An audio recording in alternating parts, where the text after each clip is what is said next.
Hello, I'm Isabelle Hosking for FinextraTV here at the Temenos Community Forum 2025 in Madrid. And I'm joined by Isabelle Guis, Chief Marketing Officer, Temenos. And we're going to learn about the details of a new survey that has been shared at this event. Isabelle, welcome. Hi Debbie, thank you for having me. Of course, I've let the cat out the bag already. I'm talking about a survey that you've shared here at the Temenos Community Forum. Can you give us a little bit more background, and also what does it show that is front of mind for banking leaders now? Sure. So several things. The priorities haven't changed much in 2025. It's still about delivering a great customer experience, launching new products, and improving operations. What was the most surprising is that despite the economic and geopolitical uncertainties, banks are investing and investing more. That was a surprise. And also they're changing where they're investing. So they're investing more in protecting customers, they're investing more in operational efficiency, integrating systems.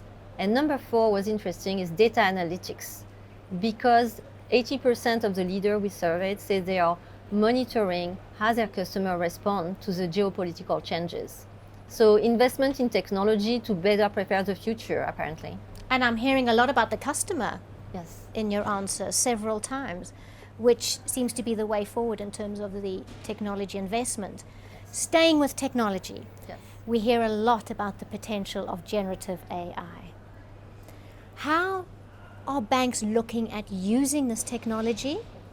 And from the survey, are you gauging that the reality matches the hype? Well, that's a great question. That's exactly what we had in mind when we did the survey. So actually 11% of banks have already deployed Gen AI, which is not much, but 43% are in the process of it.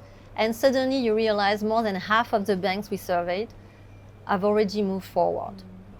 The reason why they are deploying Gen AI is to improve the customer experience, enhance the customer support, and increase internal productivity. So it's a balance between customer satisfaction and employee satisfaction, I guess. And that word satisfaction leads me to my next question for you, because I know here at TCF you're meeting a lot of partners and a lot of clients, and there is going to be discussion about AI adoption. How are banks feeling about their own AI adoption? So we found out that you need structure, for adoption, and only 42% of banks have a dedicated team to implement and govern an AI project.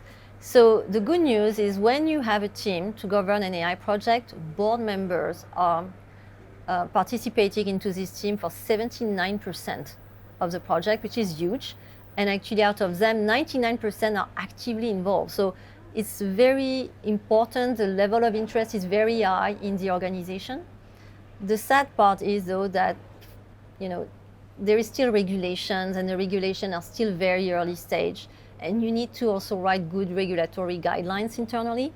And that's where, it's a little bit hard for them to figure out how to have a clear implementation process based on industry standards. It's still early stage. Do you know, it's great to speak to you, because I know that this is real hot off the press, hot off Yes. the floor news, and learning about board members taking a more active a role, but also having to juggle the regulation as it's ongoing, particularly now. Well, thank you so much, Isabelle, for joining us here in our TCF studio, and I look forward to perhaps learning more at a later stage. Thank you. Thank you, Debbie.